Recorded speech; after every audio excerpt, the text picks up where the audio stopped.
Walk in my shoes अभियान ने multiple sclerosis MS से जूझ रहे लोगों की छिपी हुई चुनौतियां समाज के सामने लाकर जागरूकता बढ़ाई। Multiple sclerosis society of India MSSI के सहयोग से रोश द्वारा शुरू की गई एक सार्वजनिक स्वास्थ्य जागरूकता पहल। मुंबई 22 अगस्त 2025। पूरी दुनिया में कई मिलियन लोग और भारत में लगभग 2 लाख लोग एक गंभीर न्यूरोलॉजिकल बीमारी से जूझ रहे हैं जिसे मल्टीपल स्क्लेरोसिस एमएस कहा जाता है। ये बीमारी उनके केंद्रीय तंत्रिका तंत्र पर हमला करती है जिसके कारण उनके लिए चलना, खाना बनाना, नहाना या बच्चे को गोद में उठाना जैसे साधारण काम भी कठिन हो जाते हैं। इसके कारण उन्हें हर रोज जो कष्ट झेलना पड़ता है वो अक्सर दिखाई नहीं देता और हर सामान्य काम भी उन्हें किसी अदृश्य पहाड़ पर चढ़ने जैसा कठिन लगता है। एमएस के मरीजों का दर्द और परेशानी आसानी से दिखाई या समझ में नहीं आती। एमएस की समस्या के बारे में लोगों के बीच जागरूकता बढ़ाने के लिए रोशेफोमा इंडिया ने multiple sclerosis society of India MSSI के साथ मिलकर वॉक इन माई शूज अभियान की शुरुआत की है। यह एक सार्वजनिक स्वास्थ्य जागरूकता पहल है जिसका उद्देश्य इस गंभीर न्यूरोलॉजिकल बीमारी से जूझ रहे लोगों की उन परेशानियों को सामने लाना है जो अक्सर दूसरों को दिखाई नहीं देती।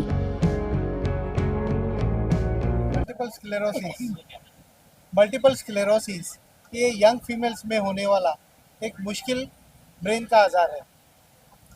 इसे रिकॉग्नाइज करना जरूरी होता है। आजकल नई नई दवाएं उपलब्ध है और अगर आप उसका फ़ायदा लेना चाहते हो तो उसके सिम्टम्स जानना बहुत ज़रूरी है, जैसे कि चलने में डिफ़िकल्टी, दिखने में तकलीफ होना, ब्लरिंग ऑफ विजन, फटीग होना या थक जाना। ये सब चीज़ जब ये होती है तभी मल्टीपल स्क्लेरोसिस है कि नहीं इसका एहसास करना जरूरी है। ये कितने एज की बात आती है? Usually it is seen in young females 20 साल के बाद में। 20 और 35 साल के बीच में मैक्सिमम पेशेंट पहली बार दिखाए जाते हैं। आज यहाँ पे कुछ पेशेंट भी आप लोग लेके आए हैं तो उनका ट्रीटमेंट चल रहा है क्या? ट्रीटमेंट चल रहा है। इसके अलावा और यहाँ पे ये इवेंट करने का क्या मोटिवेट, लोगों को क्या मैसेज देना चाहिए? पहले ज़माने में हम लोग सोचते थे कि ये बीमारी इंडिया में है ही नहीं। 30 साल के पहले ये ख्याल आते थे, लेकिन आज की तारीख में कम से कम 2 लाख पेशेंट भारत में है और उसके बारे में लोगों में जानकारी नहीं है। जैसी जानकारी होती जाएगी वैसा डायग्नोसिस अच्छा बनेगा और ट्रीटमेंट फैसिलिटी अवेलेबल हो जाएगी। सर आप क्या कुछ ऐड ऑन करना चाहें? क्या हमारा यहाँ आने का मकसद ये है कि हम एक कलेक्टिव वॉइस रेज करें, हम एक प्लेटफॉर्म पे जाएं जहाँ से हम इन पेशेंट्स का सिम्टम्स को समझ सकें और एक बार हम वो समझ पाएंगे तब हम रियलाइज़ कर पाएंगे कि जो यंग पेशेंट्स हैं ये किस दुख से गुजरते हैं। well, they're going through a lot of symptoms, and once we understand this, I think we will be advocate in the society, going back and talking to people and making more people aware about the signs and symptoms of MS, as Dr. Pathan explained. The whole idea is that everybody knows about MS, and once everybody knows about MS, I think we'll take steps to address the need gaps in terms of treatment. And as Sir said, I mean, now we have transformative therapies available which can not only slow down the disease but can actually stop the disease, and the patients with MS can actually live like you and I and normal human beings. बच्चों में भी ये समस्या आती है, that is called age young MS। बच्चों में भी ये होता है।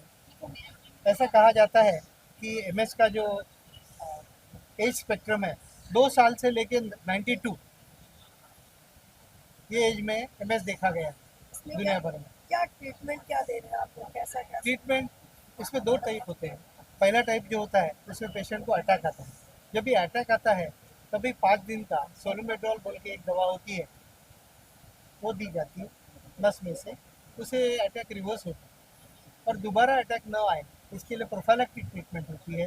तो 2 तरीके की होती है। अगर डिसीज़ काफ़ी ज़्यादा गहरा है तो उसके लिए स्ट्रॉन्ग दवा दी जाती है जैसे ऑक्लूजिनाब है। अगर इतना गहरा नहीं है तो इंटरफेरॉन्स है, प्लेटियमर है, फ्यूमारेट है या कुछ ओरल दवा है जैसे टेरेफ्लुनामाइड है, ये दी जाए। इस मीडिया के माध्यम आप क्या कहना चाहते हैं? इसके बारे में अवेयरनेस होना जरूरी है। ये हो जाए तो ज़्यादा से ज़्यादा पेशेंट पकड़ में आ जाएंगे, जल्दी से जल्दी उनको ट्रीटमेंट मिल जाएगा and they will recover fast. क्या मतलब पैकेज रखा है आपने इस ट्रीटमेंट के लिए? पैकेज तो नहीं रहता है, उसमें देखिए कैरिफ्लोनावाइड जैसी दवा है, उसका महीने का खर्चा 2000 रुपये होता है, और हायर लेवल पे जो दवाई आती है उनका 60 लाख तक में साल का खर्चा होता है। दोनों स्पेक्ट्रम अवेलेबल है, depending upon what is availability, ज़रूरत क्या है और अफोर्डेबिलिटी क्या है, उस हिसाब से उसका ट्रीटमेंट प्लानिंग किया जाता है। सर आप क्या है इसमें बोला मी सरकार आके लोकांना समोर बघा समोर मी मल्टिपल स्क्लेरोसिस सोसायटी ऑफ इंडियाचा नॅशनल सेक्रेटरी आहे आणि आमची संस्था ही एकमेव संस्था आहे. I will tell in all the languages. एकमेव संस्था आहे जी मल्टिपल स्क्लेरोसिस या आजाराच्या संदर्भात लोकांना हेल्प करते. आमची 1985 साली स्थापना झालेली आहे, तर 40 वर्षापूर्वीपासूनची आहे.